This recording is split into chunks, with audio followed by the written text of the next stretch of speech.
Welcome, ladies and gentlemen. Today we'll be diving into 1,000 Ways to Die. Let's get straight into it. I'll let the narrator start us off.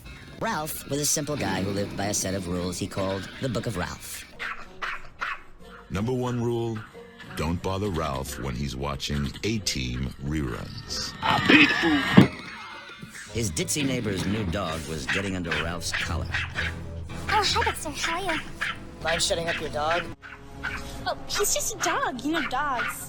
Unsatisfied with the neighbor's answer, instead of just turning up his TV, he decides to grab a high-powered slingshot to just shoot the Up to dog. 200 miles an hour, up to 100 yards. Enthusiasts have taken down as large as a deer or a boar. The slingshot has also been modified to do fishing, and they've been known to take out a shark of up to 365 pounds. Imagine that. So yeah, the miserable old man snipes the dog. So a couple weeks ago, I shot the fucking dog. Mission successful, he decides to put the weapon away. But just listen to the narrator, bro. The guy got his karma, but just listen to what they say. After committing a crime, hide all evidence. But check it out, Ralph. Here on 1,000 Ways to Die, we got our own book of rules. One of them says, if any asswipe messes with one of God's creatures, be prepared for a cosmic slap. upside the head. Upside the head. And the best thing about these narrators, bro, is they ain't even done cooking them neither. Ralph was a loser who thought a long-canceled TV show was important. I'm not getting no airplane. But he broke one of our rules and paid with his life. Don't pity this fool. On to our next story. Ladies and gentlemen, meet Lee, your typical asshole at work who thinks that they run the place. They're a narcissist. They don't even do the job well. Just listen to how he talks to the customer. Call somebody who cares, sir. Have a nice day. He was also a poster boy for incompetence. Oops. And this got him let go to where he had a mini crash out moment. World, You'll you rule need the to be careful day when you fire a fired job me. like Lee, You're gonna regret firing me. because that may be just enough to turn a jerk into a killer. So he camps out his old workplace with a sniper to get his vengeance. But before he knows it, the man just starts sneezing over and over. Because 5% of people with severe allergies to oak pollen. without knowing it, man's is camping out in a tree that he's allergic to, severely allergic to. Lee was suffering the effects of allergy-induced vertigo. He was an angry bird Call somebody who cares, sir. who didn't like what he heard. I'm afraid we're gonna have to let you go. So he climbed a tree and squeezed, then sneezed. It doesn't take much analysis. He died from instant paralysis. This show got everything. Dr. Seuss moments, bodies dropping. Onto our next victim. Cedric is a rock star on tour, and his tour bus stops down. In a panic, the man just smokes all his drugs, but starts to panic even more because now he has no more drugs. Realizing this fact, he has to go find something that he can smoke. The poor guy. I'm all out of drugs here. One of his roadies had a suggestion. Now listen and listen close, ladies and gentlemen, because this guy has the key to life. He puts our boy onto Jankum. Pretty much shit. You are inhaling shit and getting high off of it. Fecal matter. Doo-doo boy. A container and sealing it and then huffing it. Hydrogen sulfide gas is produced as a result. It's then inhaled, which is what causes hallucination. And like that, we were on to our next high. But this time the drug is free. You just have to create it over and over. So he was on that. For the next few days, Cedric went on a Jenkum bender. The high from Jenkum is very Jankologist is bro. or glue. Nah, I'ma just leave it. Paint. And what it is it kind of gives you a hallucinogenic, kind of psychedelic high. I would much rather be high than to be sober. So if I didn't have a choice, then I'd do it. All of a sudden, everything was crashing down when the man can't doo-doo no more. But then, he strikes gold. And then, a vision. Yes.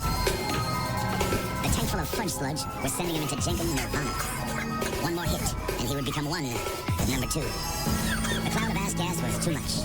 Cedric suffered a brownout, passed out, and then went lights out. Yeah, all that different gas from all them different asses was too strong. Pack that boy up.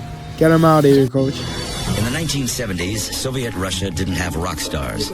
They had chess grandmasters. So this guy right here is the best player, but he knows that a His defeat opponent, could ruin his career. The Comrade 5000, a chess-playing computer. The HAL 9000 over here is powered by magnets that are under the table and move it. The man starts getting worked up in the game and sweating, ultimately touching a piece which, because of the computer, shocks him up, giving him more bolts than Pikachu could have. Frying that guy. Frying that man. GG. On to our next victim. Meet Ira, a man having his Tinder date over.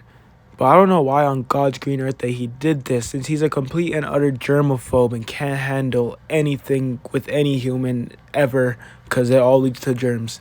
But look at his before date ritual. He's getting ready for the big night. In getting ready, he made a fatal error. See if you can guess it. At this point, she hasn't even gotten that he's a full-on like germaphobe, and she's trying to get to action. She's like, I'm happy to be here. Like, let's go. And this man completely cock-blocks himself by trying to make sure he puts sanitizer all up in her everywhere. After he goes spray crazy with the sanitizer, Ira sprays Shoshana with a disgusting load of unsanitary snot. You infected me! In the end, the man wasn't the brightest and knew how to use his tools, because in the end, it was the nettle pot and not germs that ultimately took his dumb ass out. The neti pot was full of contaminated water. It was warm water that had Naegleria fowleri, a nasty amoeba in it. It crawled up his olfactory nerves, which he used for smelling, and then it got into his brain. Yeah, it's a rat. GG. What do we have here? Two dudes on their way to a gay pride parade? Nah, just some morons with backyard dreams of making it on the pro wrestling circuit. See, these two macho men copy and take wrestling acts and do it by themselves in their backyard to practice, and they were using these light things on top of a weed whacker, and the man straight weed whacks homie's chest, all bloody. But hold on, wait a second, he's the one that passed out. Didn't the guy who just got whacked fall down? Stinkface and Dirt Bomb didn't realize it, but fluorescent bulbs contain mercury vapor, an odorless, colorless substance. Over the last few weeks, Dirt Bomb was smashed with over 200 tubes, breathing in the toxic dust. Even worse, his open stapler wounds acted as a direct conduit to his bloodstream. Dirt Bomb didn't know it, but he was mainlining mercury. In the 1500s, Italy was no different than today. Men and women got married, swore eternal devotion, and then cheated on each other. Today's two-timing putana, Catarina. Her cuckold husband knew something was going on. Narrator overstepped and he just called him a cuckold. You make me a fool. And then he gives her like a chastity belt so no one gets up in that cooch no more.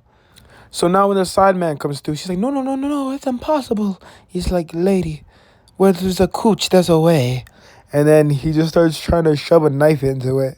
And then once that don't work, time my for plan man's B. like, yeah, listen, soak on up. A combination of olive oil and water Allowed the wench to slide out of the chastity belt, Oh my God, and her I'm lover free. to slide right in.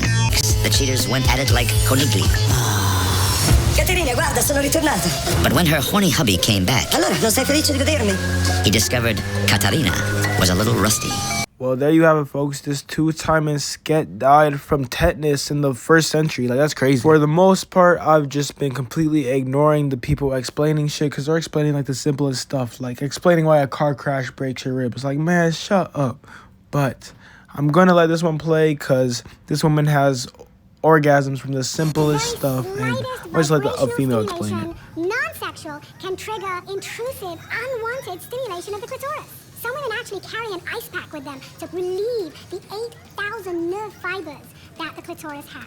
And it's so difficult because they can't tell anybody what they have. So it is a silent epidemic. She scared off every guy she ever met, except Seth.